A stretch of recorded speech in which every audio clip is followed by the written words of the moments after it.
Je vous dis bonjour, bien-aimés. Voilà, nous allons partager la parole d'aujourd'hui. J'aime bien partager ce que le Seigneur me donne. Prions. Merci Seigneur pour ce moment. Nous nous remettons entre tes mains. Seigneur, merci parce que c'est toi qui nous nourris. Et ta parole est la vérité. Et nous aimons ta présence, nous aimons ta parole. C'est elle qui nous transforme, qui purifie nos cœurs, qui nous lave. Et ta parole nous a donné un nouveau cœur. Fait que Seigneur, cette parole nous conduit jusqu'à ta stature parfaite et fait que ta parole, dans cette transformation, nous permet d'accomplir les œuvres que tu as préparées d'avance pour nous, car c'est dans ta parole qu'il y a notre provision. Seigneur, que c'est dans ta parole que nous puisons la force spirituelle. Elle est esprit et vie. Ta parole, Seigneur, nous donne tout ce dont nous avons besoin. Tu as tout mis dans ta parole. Seigneur, ouvre nos yeux et que quand nous la parcourons, que Seigneur, nous recevons les richesses de ta grâce que tu nous as données. Seigneur, tu t'es donné totalement et pleinement à nous. Et Seigneur, fais que nous découvrons, nous ayons la révélation de tout ce que tu as mis dans ta parole pour nous. Nous te rendons grâce pour ton amour infini. Au nom de Jésus-Christ, nous te prions. Amen. Merci Saint-Esprit d'être là. La dernière fois, nous avons vu ce que c'était que le parler en langue. Et nous avons vu, selon la parole, que le parler en langue, c'était l'Esprit de Dieu qui parle au travers de nous. Et voilà pourquoi, en fait, c'est le parler du Saint-Esprit au travers de nous. Mais aussi, quand nous regardons, la parole de Dieu nous dit que ce n'est plus moi qui vis, c'est Christ qui vit en moi. Donc le Saint-Esprit, c'est Christ qui est venu vivre en moi. Dieu est venu vivre en moi. Dieu le Père, Dieu le Fils et Dieu le Saint-Esprit. Les trois dimensions de Dieu sont maintenant en moi. Il faut que j'ai cette réalité-là. Dieu est venu vivre en moi et il avait promis cela dans l'ancienne alliance avec les prophètes. Il avait dit que vous me bâtirez un temple pour que je vive au milieu de vous. Il a commencé à dire ça avec Moïse. Il voulait vivre au milieu de son peuple. Dieu ne voulait pas être un Dieu lointain, bien que l'homme avait changé de nature, bien que l'homme n'était plus totalement, tout à fait comme Dieu l'avait créé. Mais Dieu n'a pas rejeté l'homme. Il a toujours été à côté de l'homme, suivant sa progression, marchant avec lui. Et quand nous regardons le Seigneur Jésus, il a toujours été là présent. Le Seigneur dit au peuple d'Israël, par la bouche de Paul, que ce rocher que vous suivez, c'était Christ. Ce rocher, c'était Christ. Et le Seigneur a toujours été là, sous la forme de serpent d'airain. Et il avait déjà porté nos péchés. Il avait déjà été suspendu à la perche. Quand le peuple avait péché, c'était lui la solution. Et il dit à Moïse, fais un serpent brûlant. Et quiconque regardera ce serpent gardera sa vie, ne va pas périr. Donc ça veut dire que le dépérissement se trouvait dans le péché. Ce qui détruisait le peuple était le péché au milieu du peuple. Et le Seigneur dit que quand il va élever le serpent, qu'il le brûle, que ce serpent de rein, quand il va brûler, quiconque le regardera, gardera la vie. Il ne va pas périr. Donc nous voyons que le périssement se trouvait dans le péché, et quand il regardait ce serpent qui périssait sur la perche, qui brûlait, qui était jugé sur la perche, la Bible dit que quiconque le regardait gardait sa vie. Donc, le regard vers le serpent qui est jugé faisait que, en retour, il recevait le transfert du jugement, fait que le péché qu'il avait atteint recevait le jugement que le serpent d'airain subissait. Donc, il est très important que nous comprenions ici, c'était encore l'image et l'ombre du Seigneur Jésus-Christ à la croix. Fait un serpent d'airain et brûlant. Le Seigneur allait devenir pour nous pécher et il allait subir le jugement. Et en regardant Jésus qui est perché à la croix, Jésus qui est mort à la croix, en ce moment-là, je confesse, il est mort pour mes péchés. C'est le regard, ils reconnaissaient qu'ils avaient péché et en regardant le serpent d'airain, Dieu transmettait le jugement du serpent au serpent qu'ils avaient atteint. C'est pareil pour nous. En regardant Jésus, que Dieu a fait devenir péché et il est mort à la croix. Et quand je regarde que c'est pour mes péchés, je reconnais dans mon cœur, c'est pour mon péché qu'il a subi le jugement, le châtiment qui me donne la paix est tombé sur lui. Alors je reçois sa justice. Sa justice m'est imputée. Et alors en ce moment-là, mes péchés sont jugés. Mes péchés sont jugés, c'est-à-dire quel que soit le péché, le Seigneur, Dieu me libère. Dieu me libère, quel que soit le jugement que tu es en train de subir, quel que soit le jugement. Confesse que Jésus-Christ a été élevé. Il a dit, quand je serai élevé, je prendrai le jugement en moi. Il a dit ça. Quand il sera élevé, il allait prendre le jugement sur lui. Et c'est ce que Ésaïe avait prophétisé. Le châtiment qui me donne la paix est tombé sur lui. Et lui-même, il a dit de sa bouche, dans Jean 12, que quand je serai élevé, qu'il allait prendre le jugement sur lui. Ceux qui ont transmis, qui ont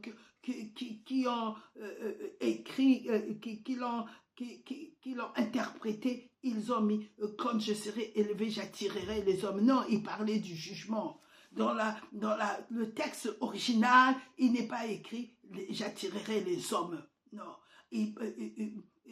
parce qu'il avait dit aux Juifs qu'il écoutait qu'il faut que le Fils de l'homme soit élevé. Ça voulait dire, il comprenait, parce que le peuple juif savait que Moïse, quand il a élevé la perche, c'était l'élévation. Quand il sera élevé, ça parlait de la malédiction, ça parlait de la croix. Ça parlait de l'élévation du jugement. Et ils ont dit au Seigneur, mais comment il est écrit que le Christ ne meurt pas et toi tu dis qu'il va être élevé. Donc eux, ils avaient compris. Mais ceux qui ont traduit l'hébreu, et parce que il y avait comme si pour eux il y avait un vide. Quand le Seigneur dit, quand je serai élevé, il dit qu'il allait attirer le jugement à lui.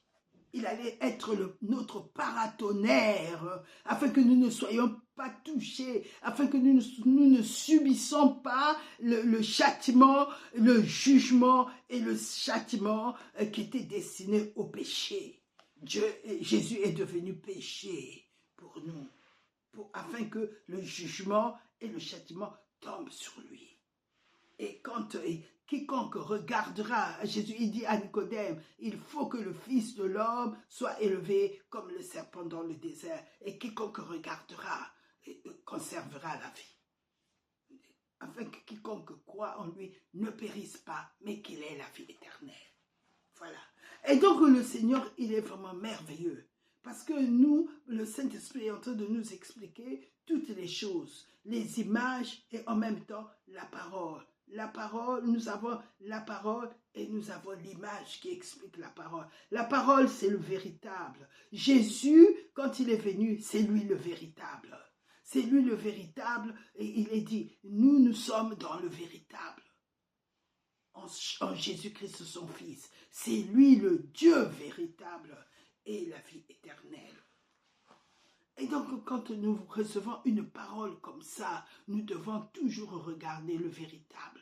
Parce que nous ne devons pas rester dans l'ombre et le type.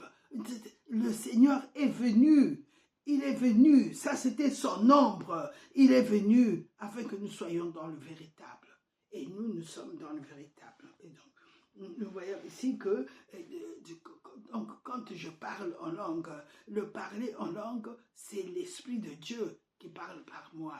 Parce que je suis déjà dans la nouvelle alliance. Dans l'ancienne alliance, l'Esprit de Dieu ne pouvait pas parler au travers les prophètes.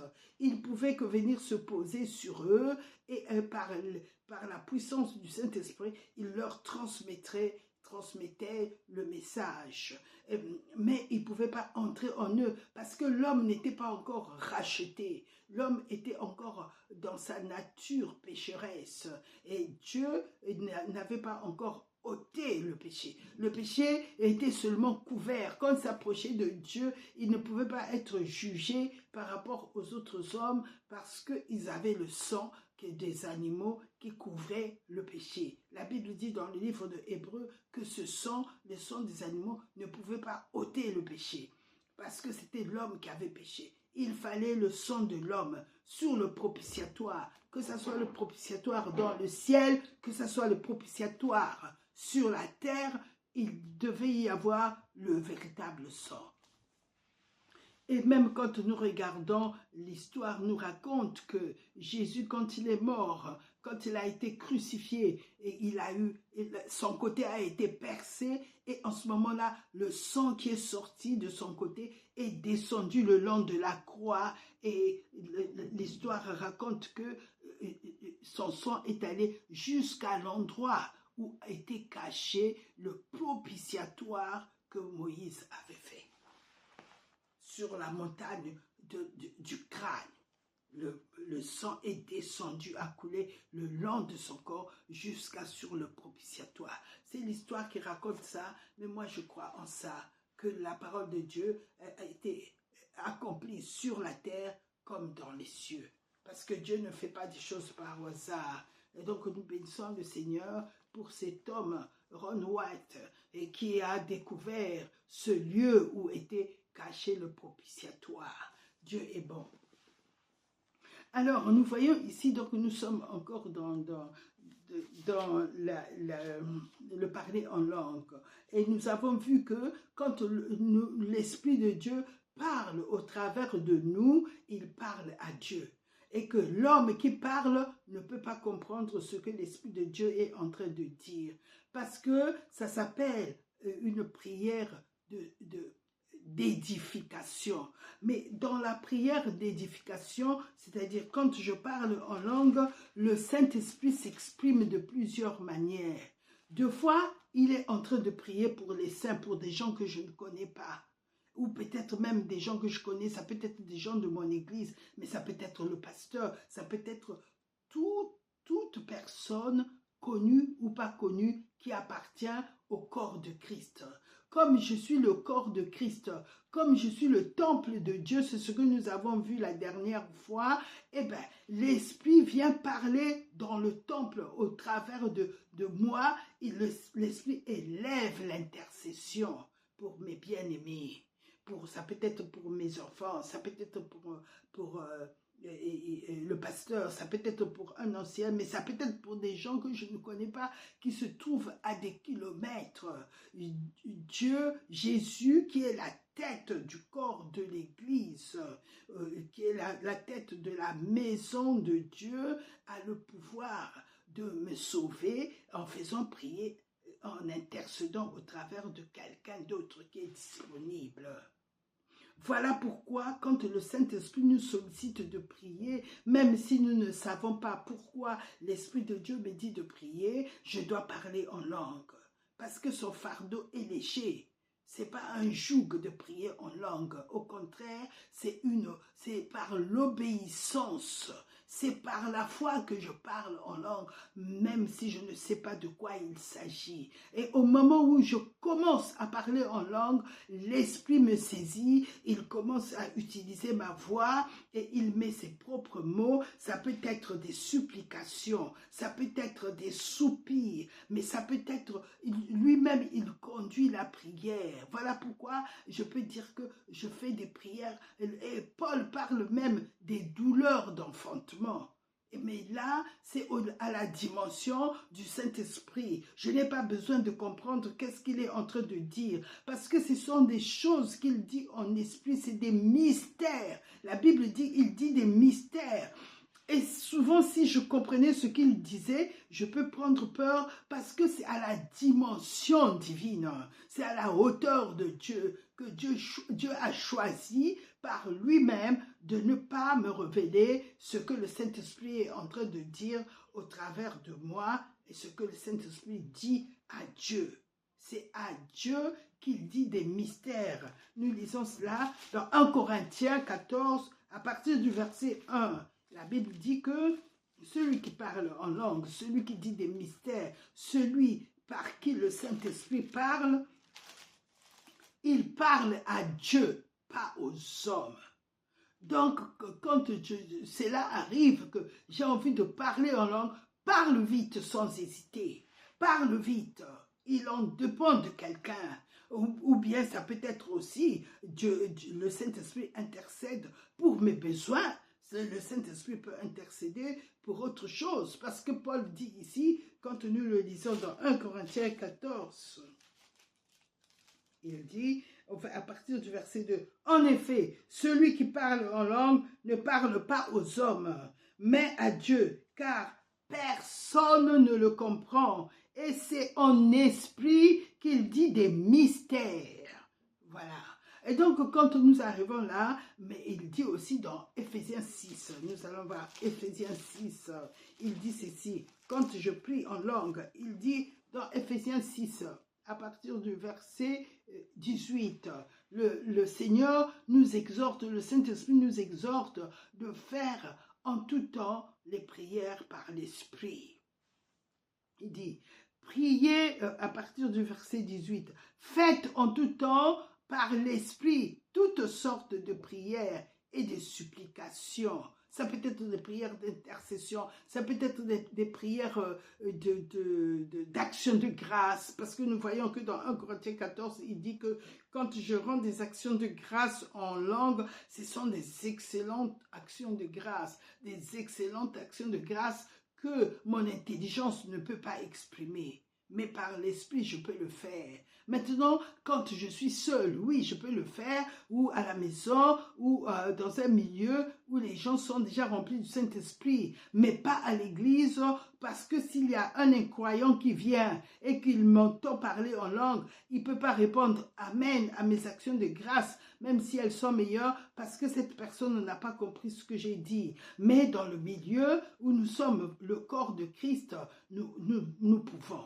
Nous pouvons rendre grâce à Dieu. Dieu vient de faire quelque chose de merveilleux qui vient de se manifester. Je peux remercier le Seigneur par le Saint-Esprit. Et même, il dit que dans 1 Corinthiens 14, il dit, je rends des excellentes actions de grâce. C'est-à-dire les actions de grâce que le Saint-Esprit émet au travers de moi sont meilleures que ce que moi-même j'aimais avec mes propres paroles. C'est ça que ça veut dire. Et donc ici, nous voyons que le parler en langue, ça va plus loin. Et ici, quand il dit que je peux prier pour les saints, je peux prier aussi pour moi, afin qu'il me soit donné, quand je partage avec vous l'évangile, que je puisse partager les mystères de l'évangile. Mais ça, il n'y a que par l'Esprit que je peux prier pour que le Saint-Esprit puisse me donner les mystères de l'Évangile. Donc, c'est bien que nous comprenions que ici, il s'agit d'une dimension supérieure par rapport quand je parle par mes propres paroles, par l'intelligence. L'intelligence ne peut pas m'emmener au-delà. Le Saint-Esprit nous a été donné afin que nous vivons la vie de Dieu sur la terre. Et c'est ce que Adam n'avait pas compris qu'en mangeant l'arbre de vie, il allait accéder à une autre, d'une autre manière, il allait vivre une autre vie de Dieu sur la terre, une autre dimension de l'esprit sur la terre. L'esprit lui avait été donné, mais il fallait qu'il mange l'arbre, le fruit de l'arbre de vie pour confirmer comme son engagement que oui, je veux vivre par la parole que tu m'as donnée. Tu m'as dit que je ne mange pas l'arbre du bien et du mal. Voilà, je mange l'arbre de vie par obéissance. Eh bien, l'obéissance allait déclencher tout ce que l'esprit est, la capacité, la puissance. Il allait avoir les armes de puissance de Dieu. La puissance de Dieu allait être libérée, manifestée au travers de sa vie. Et le caractère de Dieu aussi, comment gérer les situations, comment résoudre les choses, les situations, et comment manifester la sagesse de Dieu, comment manifester l'intelligence de Dieu, toute la plénitude de Dieu, de la divinité de Dieu, allait se manifester dans sa vie. La plénitude de Dieu allait se manifester au travers de Adam sur la terre, car Dieu l'avait mis là pour manifester la plénitude de Dieu. Dieu avait mis Adam sur la terre afin que Dieu puisse se manifester au travers de lui. Voilà. Et donc, quand nous vivons par l'Esprit, nous qui sommes dans la nouvelle alliance, deux choix nous ont été donnés. Vivre par la chair et vivre par l'Esprit. Et quand les gens n'ont pas encore compris, ils disent « Oh non, si je vis par l'Esprit, tout le temps parler de Dieu, ou bien c'est la parole de Dieu, être toujours dans la parole de Dieu, être toujours en communion avec Dieu, ce n'est pas bien. » Alors pour ne pas, ils font le choix. C'est un choix individuel et un choix personnel. J'ai choisi, moi, par exemple, de vivre dans l'esprit. Donc, je recherche toujours les choses de l'esprit. Je recherche toujours la présence de l'esprit. Et je m'affectionne aux choses d'en haut. Je veux connaître ce que Christ est en moi. Je veux connaître ce que je suis en Christ. Je veux connaître ce que Dieu fait sur la terre. J'aime m'affectionner aux choses de Dieu. J'aime m'affectionner aux choses d'en haut. Et c'est ainsi que j'ai découvert, quand j'avais donné ma vie au Seigneur, tellement les choses d'en haut m'attiraient. Et c'est ainsi que le Seigneur m'a révélé comment il pouvait m'utiliser en tant qu'esthéticienne, comment Dieu pouvait venir travailler dans ma vie, mais dans mon métier. Et c'est là que j'ai réalisé la gloire de Dieu était sur le visage de Moïse. Et tout ce qui était esprit m'attirait. J'ai dit, mais Seigneur, montre-moi comment tu peux manifester la gloire. Mais le Seigneur m'a dit, mais elle était temporelle. Ça se retirait. Et lui, il mettait le voile pour que les gens ne voient pas que cette voile-là était justement temporelle. Ce n'était pas définitive. Et c'est ainsi que le Seigneur m'a appris comment faire l'analyse de la peau quand j'ai travaillé, comme j'avais appris l'esthétique pour faire le soin du visage ou les soins du corps, j'avais appris en France, dans une école d'esthétique. Et donc, je n'arrivais pas souvent, quand j'ai travaillé maintenant sur les peaux noires, dans un milieu africain où le Seigneur m'avait vraiment élevé pour être esthéticienne. Et j'ai travaillé sur la peau noire. J'ai demandé au Saint-Esprit, montre-moi ce que c'est que les comédons sur la peau noire, montre-moi ce que c'est que... Et vraiment, il y a des moments où j'étais éblouie par les découvertes que le Seigneur me faisait faire. Et même deux fois, il arrivait à me conduire, à m'inspirer la lotion que je devais conseiller à la dame, soit la lotion au camphre quand elle avait de gros boutons, soit la mélanger, associer camphre et concombre, soit d'une façon extraordinaire. Et deux fois, les gens me demandaient, mais comment tu fais? Parce que quand tu me conseilles sur la peau, tout ce que tu me donnes comme conseil, ça agit et par exemple, une dame me disait que toutes les taches de sa peau avaient disparu en associant la lotion au camphre que je lui avais conseillé. Et c'était le magasin qui vendait ça, l'institut où je travaillais, et en associant ça à d'autres solutions. Enfin, c'est pour vous dire comment le Saint-Esprit peut nous montrer, parce que c'est lui qui connaît toutes choses. Et j'ai vu ça aussi dans mon métier de styliste, de couturière. Et j'ai vraiment vu le Seigneur m'apprendre comment poser le biais. Et quand j'étais à l'école de couture, j'ai vu que dans la Bible, le Seigneur conseillait que quand on fait le rang de l'encolure, il faut associer un billet avec. Mais le jour où j'ai découvert ça dans la Bible, que Dieu était en train de conseiller à Moïse comment faire les habits sacerdotaux, mais j'ai dit, mais Dieu, tu es le créateur. Et le Seigneur me dit, oui, c'est moi le créateur de la mode. J'ai fait le premier vêtement de l'homme au jardin d'Éden. C'est moi qui ai fait des habits à Adam et Ève et je les ai revêtus afin qu'ils ne soient pas nus devant moi quand je vais leur parler. Donc, vous voyez que tous les métiers se trouvent en Dieu. Tout trouve source en Dieu. Et je parlais avec une jeune dame médecin qui me disait que la première chose qui l'a touchée, c'est de savoir que Dieu était celui qui guérissait toutes les maladies.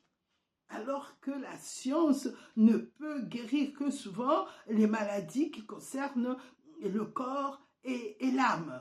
Mais Dieu guérissait même les maladies qui avaient pour origine, pour source, les démons, un esprit. Donc Dieu guérit l'esprit, l'âme et corps. Jésus, quand il est venu, il chassait le démon, la personne était libérée. On n'avait même plus besoin de lui donner des conseils au niveau de son âme. L'âme était libérée, le corps était guéri. Et donc nous voyons que Dieu, il est en lui, en Jésus-Christ, quand il vient dans notre vie, en lui habite corporellement toute la plénitude de Dieu. Et Paul dit aux Corinthiens, il ne vous manque aucun don. Dieu ne vient pas en nous à moitié. Dieu vient en nous pleinement. Donc, nous pouvons manifester dans la nouvelle alliance toute la plénitude de Dieu. Dans la nouvelle alliance, Dieu habite en nous dans toute sa plénitude, dans toute sa divinité. Tant que l'enfant de Dieu ne l'a pas compris, il est encore un enfant. Il marche avec la dimension de double onction. Aujourd'hui, vous allez avoir une double onction. Mais la double onction, c'était dans l'ancienne alliance. Parce que c'était associé à leur dimension. C'était associé à leur état spirituel. Dieu ne pouvait pas se manifester dans toute sa divinité au travers des gens qui vivaient sous la loi. Pourquoi? Parce que le temple n'était pas encore libéré. Dieu ne pouvait pas venir habiter en eux. Même le Seigneur, quand il commence son ministère, qu'est-ce qu'il dit? L'Esprit du Seigneur est sur moi. Il était pourtant né de l'Esprit. À son intérieur, il était le Fils de Dieu. Il était né de l'Esprit. Mais il vivait dans un corps qui était soumis à la loi. Et donc, l'Esprit du Seigneur est sur moi, parce qu'il m'a oint. Lui seul avait cette onction-là, tout en étant homme. Il était homme, mais son humanité ne pouvait pas empêcher Dieu d'agir au travers de lui. D'agir au travers de lui. Je dis bien au travers de lui, parce que nous lisons dans Actes 10, à partir du verset 38, il est dit, « Vous savez comment Dieu a oint du Saint-Esprit et de force Jésus de Nazareth, qui allait de lieu en lieu, faisant du bien et guérissant tous ceux qui étaient sous l'empire du diable, car Dieu était avec lui. » Donc le Seigneur, lui, il était celui au travers qui Dieu agissait. Dieu utilisait ses mains, Dieu utilisait... Pourquoi? Parce que l'Esprit du Seigneur est descendu sur lui, mais il agissait au travers de lui. Pourquoi? Parce que le Seigneur, au travers de son baptême, avait montré qu'il crucifiait la chair. La chair n'allait pas avoir l'emprise sur lui et qu'il ressuscitait en tant que fils de Dieu, qu'il allait opérer en tant que fils de Dieu, dans la dimension de fils de Dieu. Et même quand sa mère est venue pour faire l'influence sur lui, il a dit, qui est ma mère, qui sont mes frères? C'est ceux qui font la volonté de Dieu, mon Père. Il n'a plus accepté, après son baptême, de laisser sa chair l'influencer. Il a accepté totalement le titre que son Père lui a donné. Tu es mon fils, en qui j'ai mis toute mon affection. Nous lisons cela dans Matthieu 3. Je pense Matthieu 3 ou Matthieu 4. Donc nous voyons que le Seigneur, après son baptême, il a accepté d'assumer sa nature de fils de Dieu. Il a accepté ça. Il dit, c'est dans Matthieu 3, il vit à partir du verset 16. Dès que Jésus eut été baptisé, il sortit de l'eau. Et voici, les cieux s'ouvrirent et il vit l'Esprit de Dieu descendre comme une colombe et venir sur lui.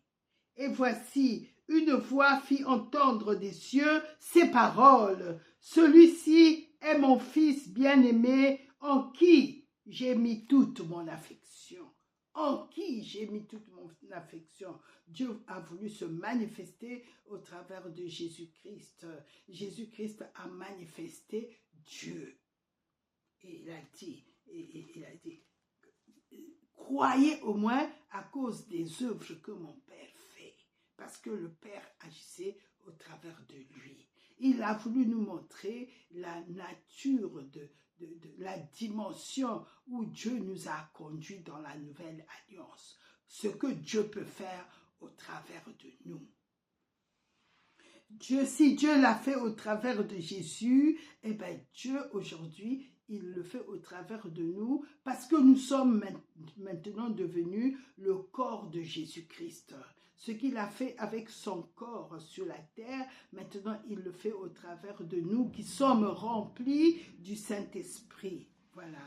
Nous allons donc repartir sur notre texte, c'est-à-dire le parler en langue.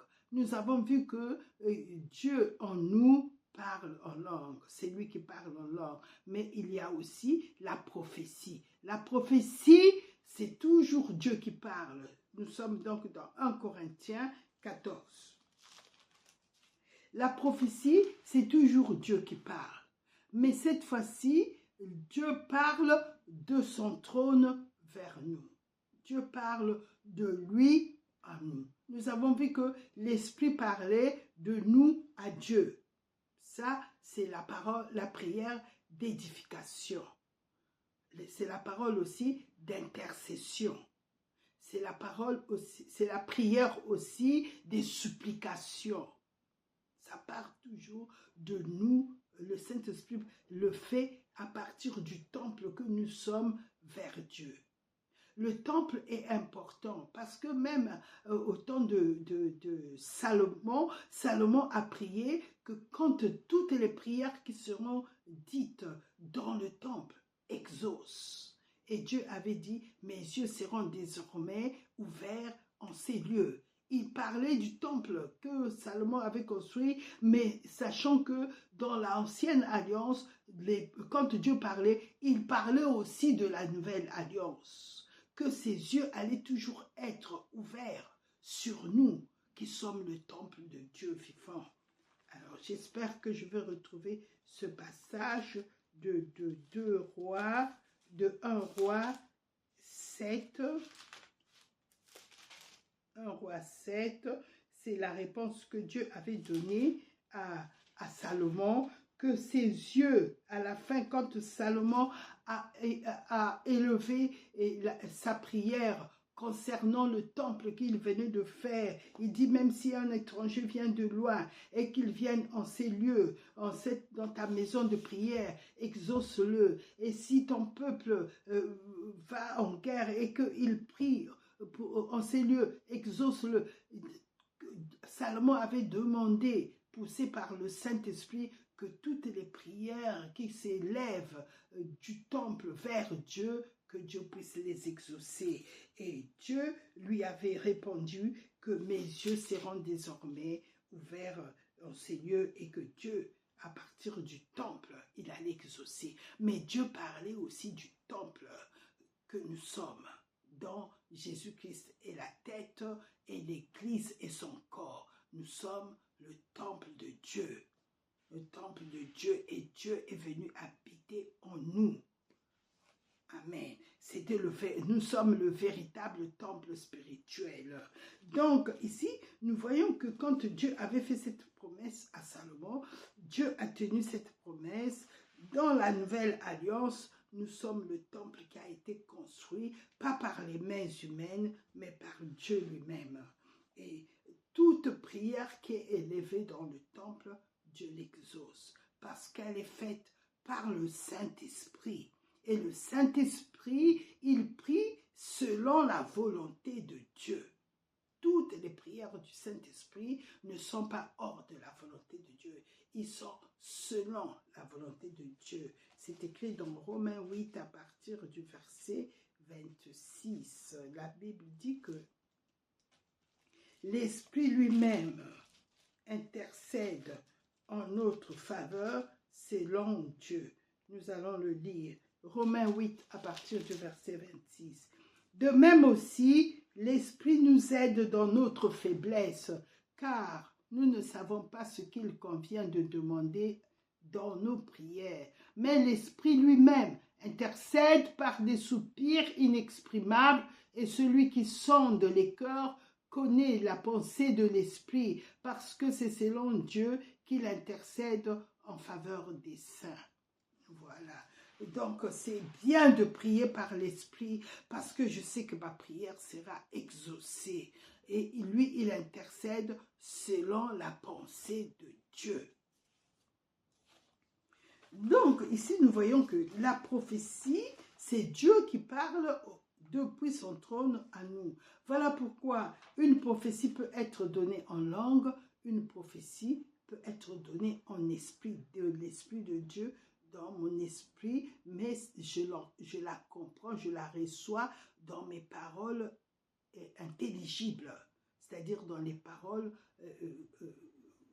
avec lesquelles, la langue avec laquelle je m'exprime.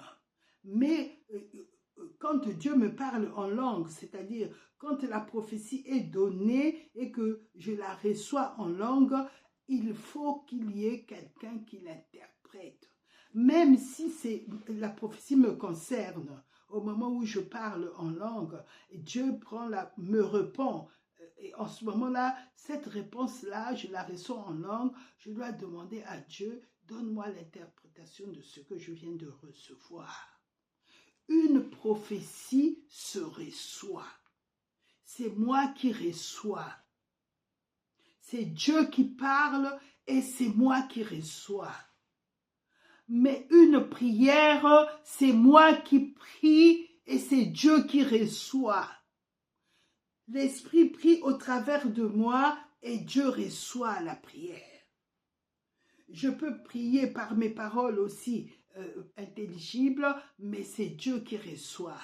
Tandis que la prophétie, c'est Dieu qui donne et c'est moi qui reçois. Voilà pourquoi, si je reçois cette prophétie en langue, il faut qu'il y ait un interprète, si c'est dans une église, ou bien j'ai la capacité, je reçois la capacité de l'interpréter. Et pourquoi? Parce que l'interprétation ouvre, donne l'ouverture, donne accès au message. Quand moi je prie, c'est une prière qui va, quand l'Esprit prie au travers de moi dans la prière d'édification, c'est une prière. Ça ne demande pas à ce que j'accède à cette prière, parce qu'elle est adressée à Dieu. Je le dis, ce sont des mystères. Mais quand c'est Dieu qui parle, je dois avoir l'ouverture du message. Je dois accéder au message. Si ce n'est pas interprété, eh bien, il n'y a pas d'accès à ce message-là. Voilà pourquoi il est important, quand on reçoit une prophétie en langue, il faut qu'il y ait l'interprétation. L'interprétation nous donne accès au message que Dieu a donné. Voilà pourquoi il faut qu'il y ait l'interprétation. Nous ne pouvons pas dire que chaque fois que je parle en langue, je dois demander l'interprétation. Non, si c'est une prière, la Bible dit, cela n'est pas adressé à des personnes, cela est adressé à Dieu. Donc, personne n'a accès, personne ne le comprend quand c'est adressé à Dieu.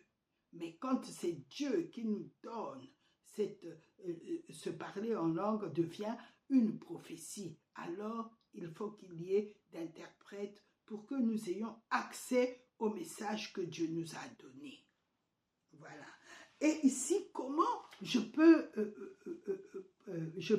prophétiser? Comment je peux interpréter? L'interpréter, c'est aussi prophétiser, puisque celui qui a prophétisé en langue. Toi qui interprètes, tu déclares ce que Dieu a dit. Donc tu prophétises, tu donnes accès à ce que Dieu a dit. Eh bien, cette prophétie, je dois le dire par la foi.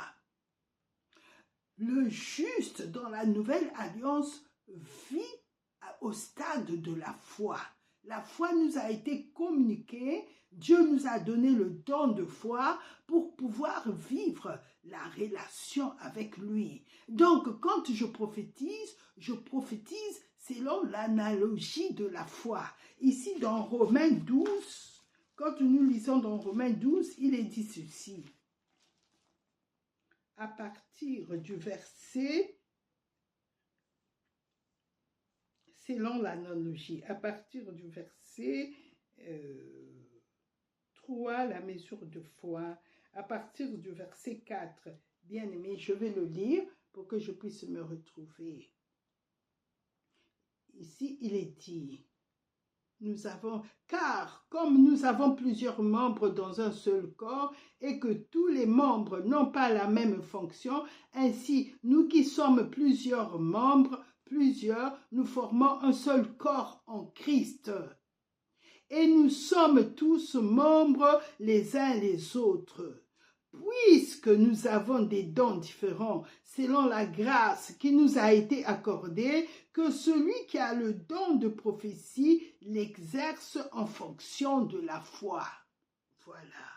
C'est par la foi, c'est-à-dire comme je suis dans l'esprit, le message qui est donné, je le reçois dans mon cœur. Je sais que Dieu est en train de dire ceci, cela.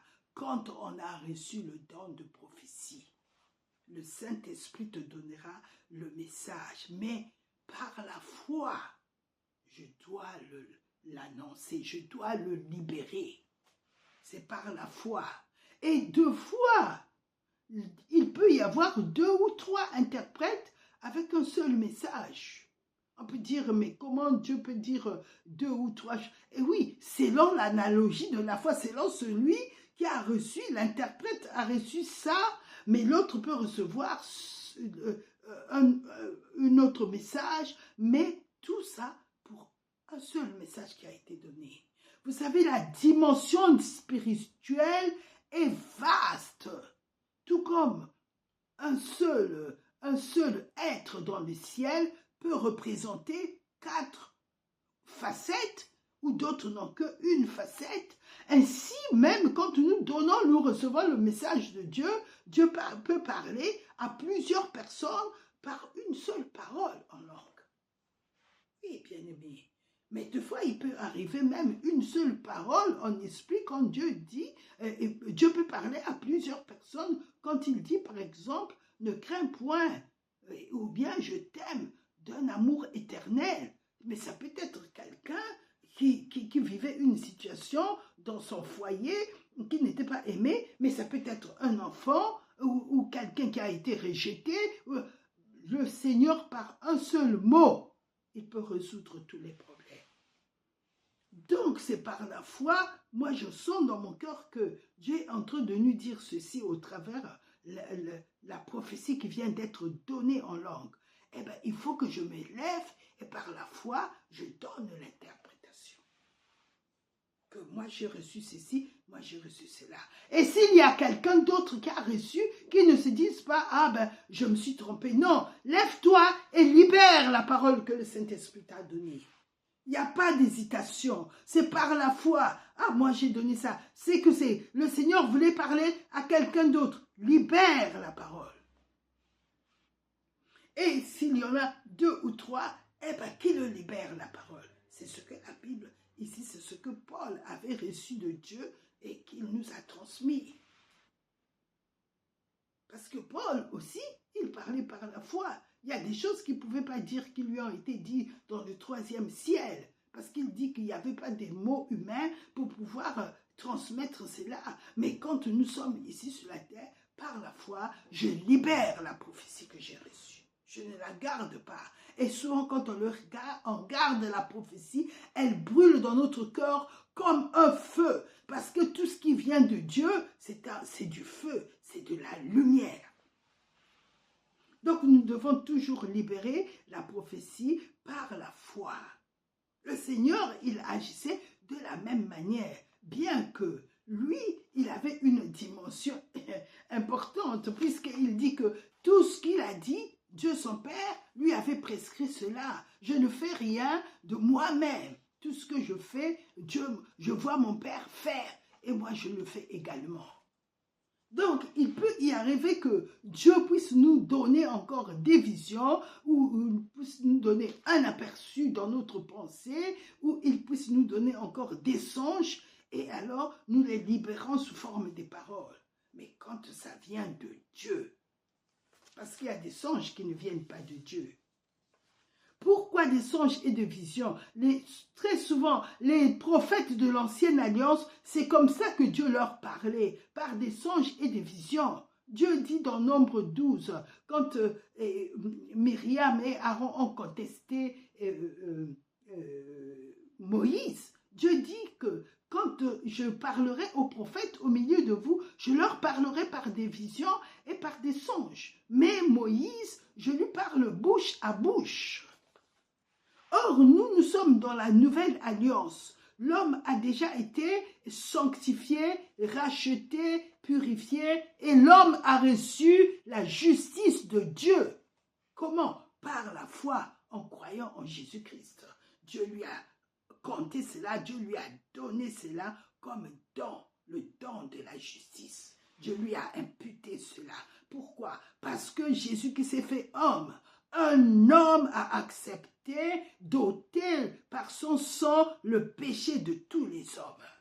Et donc, il donne accès, il ouvre le chemin vers Dieu. Il donne accès à tout homme de s'approcher maintenant de Dieu et de vivre en Dieu. Jésus est celui qui a introduit l'homme, qui a ramené l'homme en Dieu. Il nous a réconciliés avec Dieu. Il a réconcilié le ciel et la terre. Lui-même, il est venu en tant que fils de Dieu. Il a porté l'humanité. Et après avoir purifié, lavé, sanctifié l'humain, l'homme, il l'a pas laissé là. Il l'a ressuscité, il l'a ramené à la vie au rang le plus élevé et il est allé nous réconcilier avec Dieu. Maintenant, Jésus n'a plus que seulement la forme divine. Jésus porte maintenant la forme humaine.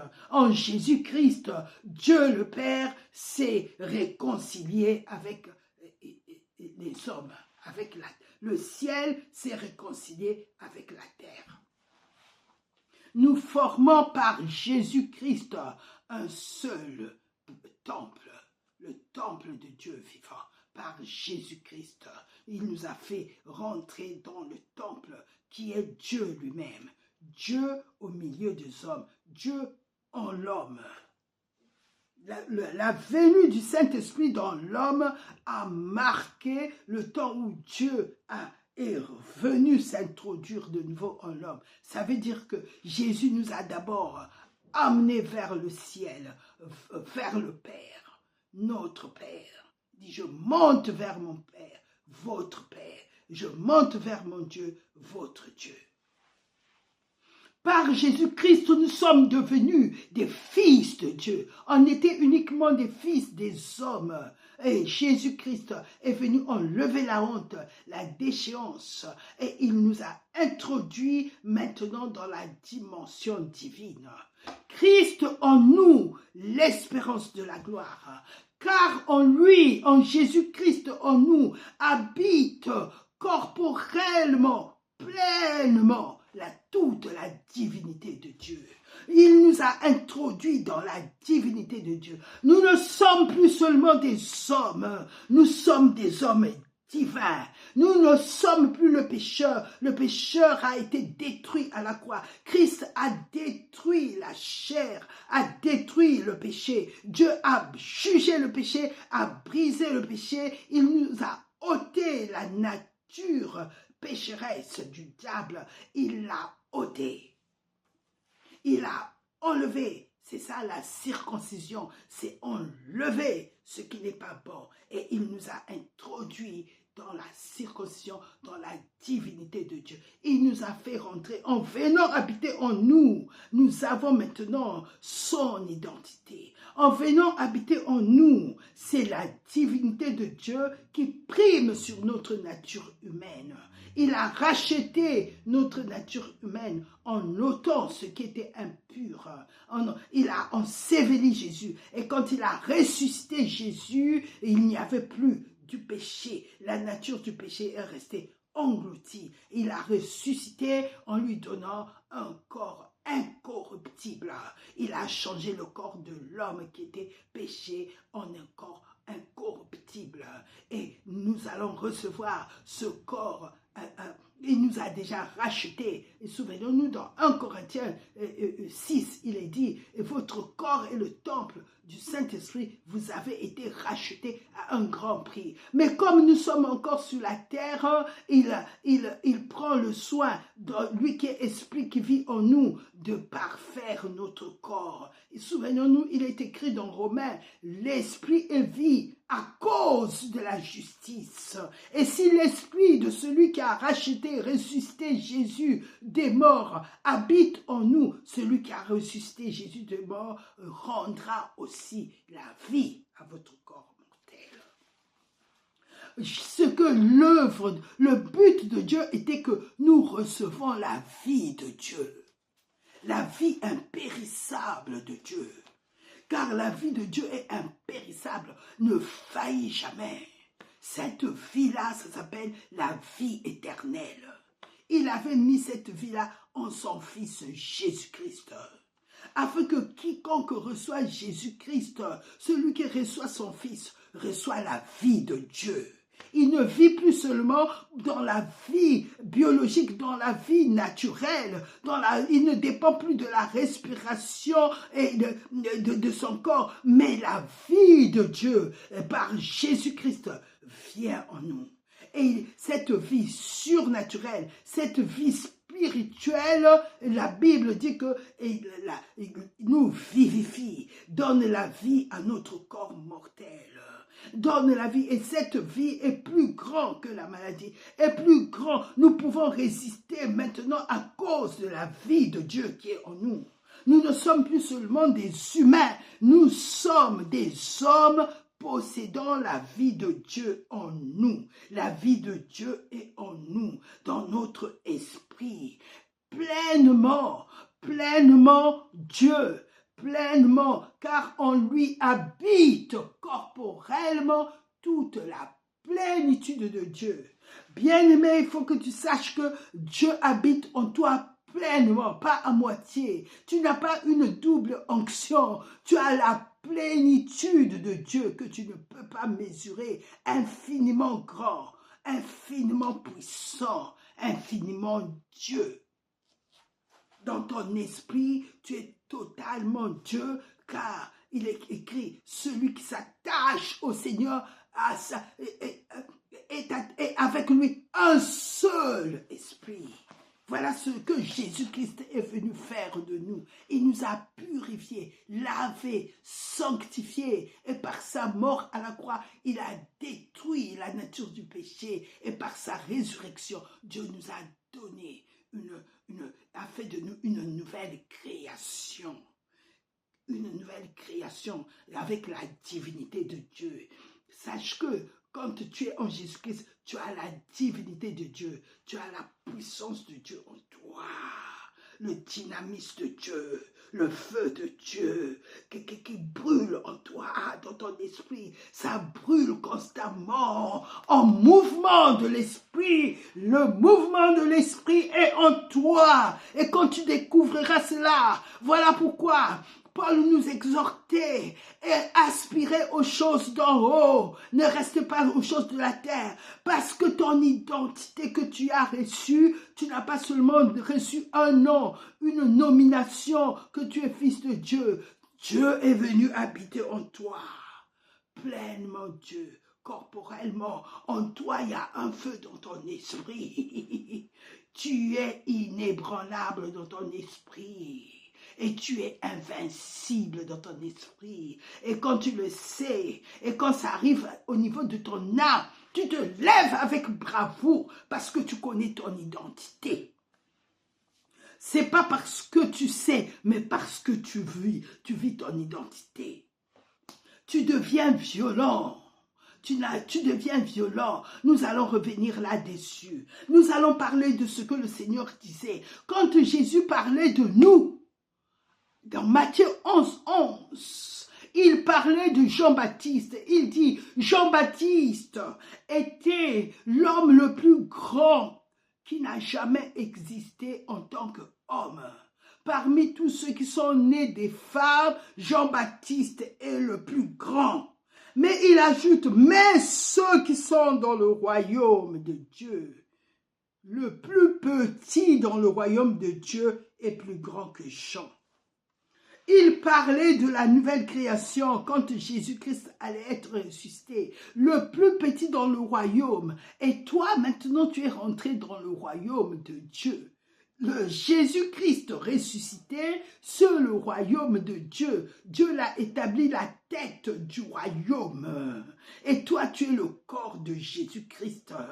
Tu es le corps en qui habite le Saint-Esprit. Ça veut dire que quand le Saint-Esprit vient, il te scelle d'un sceau et il te rend participant de la nature de Dieu. Il commence à se mouvoir en toi, il commence à diffuser le fleuve de vie, c'est-à-dire la vie. Ici, quand on dit fleuve de vie, le fleuve de la nature divine qui est aux cieux commence à couler en toi, Mais deux fois, l'homme n'est pas conscient. Mais ceux qui sont conscients, c'est ceux-là qui sont violents. Le fleuve de vie commence à couler en toi, à partir de ton esprit, à partir du royaume du ciel, de son trône, Dieu diffuse par ton esprit. Parce que ton esprit et son esprit sont un seul. Ton corps ne peut pas limiter l'esprit de Dieu qui est en toi. Ton âme ne peut pas limiter l'esprit de Dieu qui est en toi. Alors, le ciel est ton esprit. Ton esprit, il est dans le ciel, en même temps, il est sur la terre. Et en même temps, il est en Dieu, en même temps, il est en toi. L'esprit que Dieu t'a donné, il s'émeut au travers du Saint-Esprit, Il est dans le ciel, il peut parler à Dieu. Autant il est sur la terre, il peut parler à son environnement. Mais tu es un seul esprit avec Dieu. Et alors, à partir de ce moment-là, le fleuve de vie coule au travers de toi pour être une bénédiction et pour sortir de ton âme.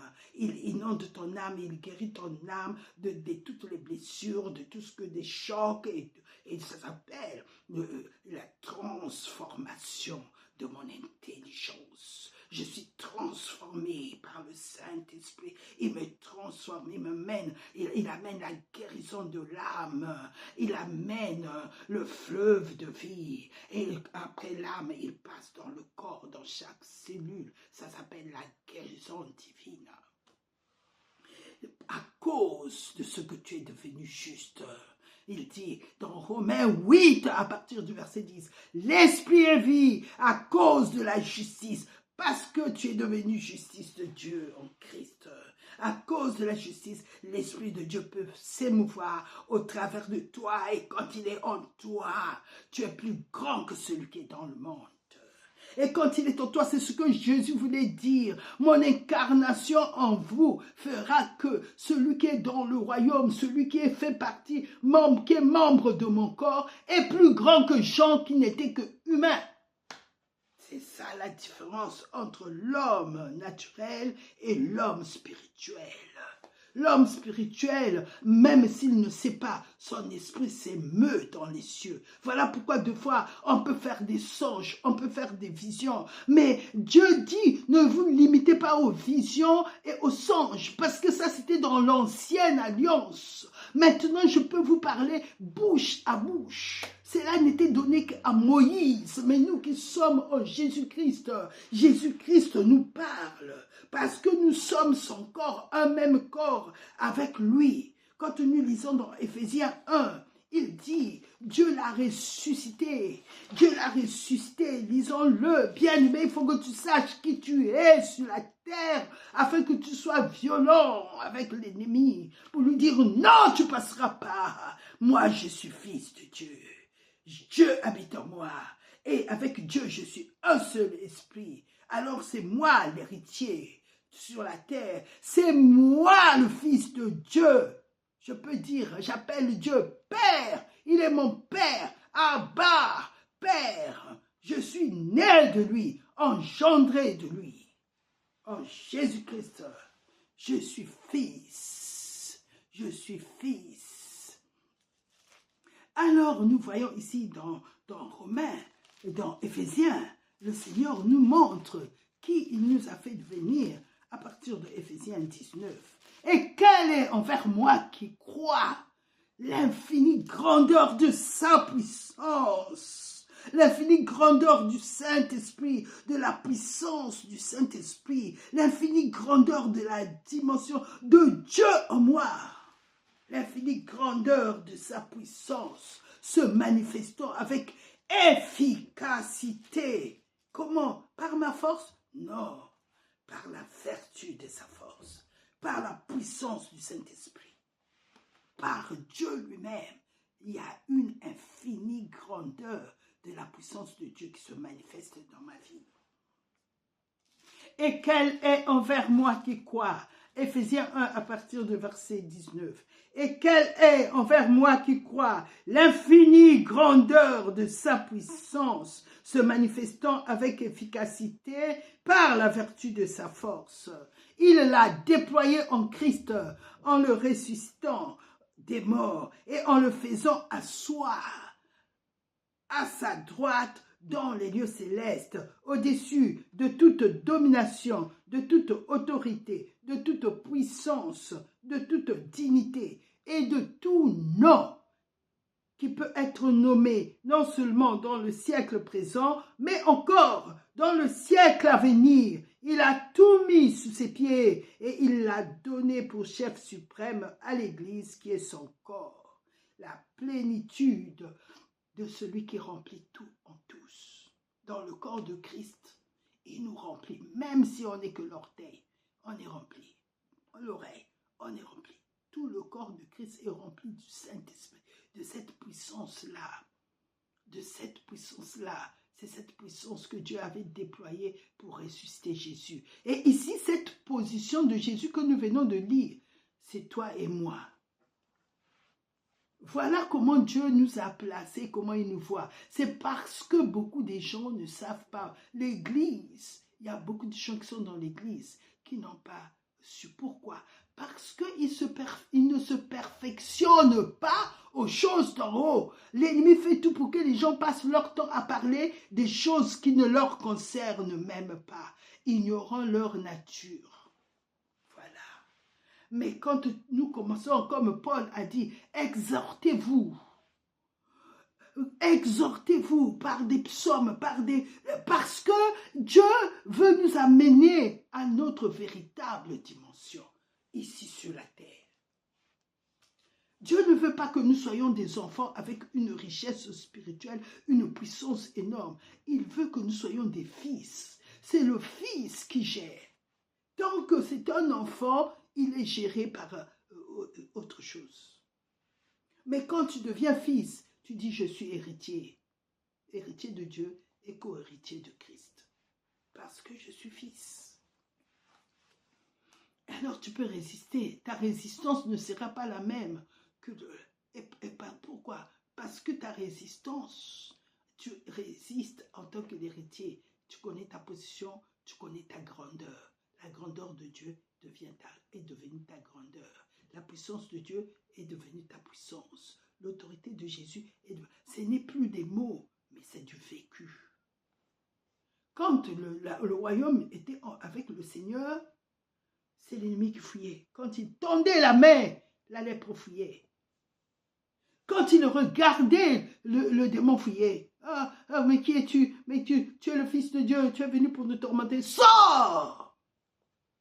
C'est important, bien-aimés, que nous vivons ici sur la terre, notre vie de Christ, en tant qu'enfant de Dieu, et non en tant que fils de l'homme. Il est venu nous racheter de nos pères. Il est venu nous racheter du monde. Il a dit, vous n'êtes plus du monde. Il a dit, vous n'êtes plus du monde. Pourquoi? Nous sommes rachetés à un grand prix. Pourquoi beaucoup de gens vont pleurer au ciel? Parce qu'ils ne savaient pas que la puissance que Dieu leur avait donnée, ce n'était pas des mots. Il est bien de chanter, je sais qui je suis en Christ. Mais il est mieux de chanter, je sais qui Christ est en moi. Christ en moi, l'espérance de la gloire. Car en lui habite corporellement toute la plénitude de Dieu. Oui, bien aimé, c'est important. Donc quand je prophétise en tant que membre de son corps. Je déclare les desseins de Dieu. Et quand il y a quelque chose qui ne va pas, il m'a donné l'autorité. Et lui, c'est la tête maintenant. C'est moi le membre, c'est moi. Il s'attend à ce que je prenne un décret sur ce que je viens d'entendre à la radio. Elle dit non, mais ça ne passera pas. Ça ne passera pas. Par l'autorité que Jésus m'a donnée ici sur la terre, j'ai le mandat. J'ai le mandat. Le diable n'a plus de mandat sur la terre. Jésus a dit dans Jean 12, il a été jeté dehors et il a été jugé. C'est moi qui ai le mandat. Alors il m'a mandaté. Je dis au nom de Jésus-Christ, je parle depuis le trône. Ça ne passera pas sur la terre parce que la terre appartient à l'Éternel. Le diable n'a rien créé, il n'a rien fait. La terre appartient à l'Éternel. Jésus a dit, il faut que je m'occupe des affaires de mon Père. Nous aussi, en tant que corps de Christ, nous devons nous occuper des affaires de notre Père, au lieu d'être toujours dans des affaires qui ne nous concernent pas, à moins que le Seigneur t'a donné l'autorité d'aller intervenir dans ces affaires-là, c'est-à-dire au niveau de la politique, au niveau de ces affaires-là. Mais toi, tu as été appelé, surtout ceux qui sont appelés à plein temps, et tu t'occupes encore des choses de la terre. Il faut savoir. Parce qu'il y en a qui ne sont pas appelés à plein temps. Oui, nous sommes à plein temps au Seigneur, mais le Seigneur t'a donné d'autres fonctions afin que tu puisses faire, le monde puisse croître, aller vers ce que Dieu, accomplir les desseins de Dieu sur la terre. Si tu es un homme politique, Dieu t'a appelé à ça. Et là-bas, tu dois l'exercer avec l'analogie de la foi. C'est-à-dire, tu dois être en esprit quand tu fais ton poste politique. Parce que toi, tu as la sagesse de Dieu, tu as l'esprit de Dieu. Et tu peux faire comme Daniel. Parle-moi, Seigneur. Le roi a dit ça. Le président a dit ça. Mais toi, qu'est-ce que tu me dis dans cette situation? Et tu peux être conseiller du roi. Mais il faut que tu utilises la sagesse de Dieu. En toi habite corporellement toute la plénitude de Dieu. Même si tu rencontres à la cour des opposants, mais toi tu fais partie de la nouvelle alliance. Tu as maintenant autorité sur eux. Celui qui vit en toi est plus grand que celui qui est dans le monde. Tu as l'autorité à la cour du roi. Tu as l'autorité à la présidence. Tu as l'autorité dans ton milieu professionnel. C'est toi qui as l'Esprit de Dieu. Ouvre tes yeux, affectionne-toi aux choses d'en haut et Dieu va te conduire dans la dimension la plus haute de ta personne pour te faire comprendre pourquoi il t'a amené là. Moi, j'ai travaillé qu'en tant qu'esthéticienne, là où j'étais. Et c'était à la cour du roi aussi que je travaillais en tant qu'esthéticienne. Mais j'avais l'Esprit de Dieu qui me montrait comment faire ma fonction, ma profession au niveau où il m'avait placé. Chacun de nous est une lumière dans le monde. Et la lumière de Dieu, par l'Esprit de Dieu qui habite en nous. C'est nous qui devons conduire les gens de ce monde. Bien-aimés, nous sommes des enfants de Dieu. La parole de Dieu, c'est nous les prophètes d'aujourd'hui. Les prophètes de l'ancienne alliance sont différents des prophètes d'aujourd'hui. Ne te minimise pas. Celui qui est en toi, c'est Dieu. La nature de Dieu. Tu as tout de Dieu. C'est ce que ça veut dire quand Colossiens dit, car en lui, Colossiens 2, 9, 10, car en lui habite corporellement toute la plénitude de Dieu. Mais qu'est-ce que ça dit dans Colossiens 1, 27? Christ en toi. Christ en toi. C'est ce que le Seigneur a voulu dire quand il disait que Jean-Baptiste était plus grand, mais que celui qui était membre de son corps, celui qui est du royaume, est plus grand que Jean-Baptiste. Pourquoi? Parce que Dieu habite en toi. Dieu n'habitait pas en Jean-Baptiste. L'Esprit de Dieu était sur lui. Même si il prophétisait, mais c'était par rapport à son appel.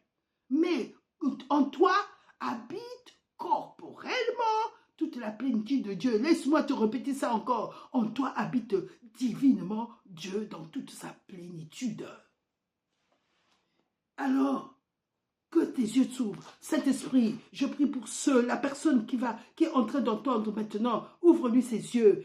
Agis puissamment au travers de son esprit. Transmets, Saint-Esprit, ce que tu as pour lui. Transmets ta plénitude, que dans son esprit à jamais, qu'il ne marche plus comme un homme, mais qu'il marche comme celui qui porte la plénitude de Dieu. Car tu as dit dans 2 Corinthiens 4 que nous portons ta gloire, nous te portons dans le corps humain, Seigneur, qui sont des vases de terre, mais que tu veux manifester ta gloire au travers chacun de nous. Manifeste ta gloire pour tous ceux qui l'entendent aujourd'hui, et que à jamais, qu'ils prennent violence contre l'ignorance, et que tu as dit c'est les violents qui s'en emparent, et qui s'imposent, que la nature de Dieu, Seigneur, s'impose au travers d'eux, qu'ils vivent en tant que fils de Dieu. Merci Seigneur, tu es merveilleux de m'avoir permis de partager ce que tu me donnes. À toi soit toute la gloire, au nom de Jésus-Christ. Amen. Dieu vous aime, vous êtes bénis, au nom de Jésus-Christ. Amen.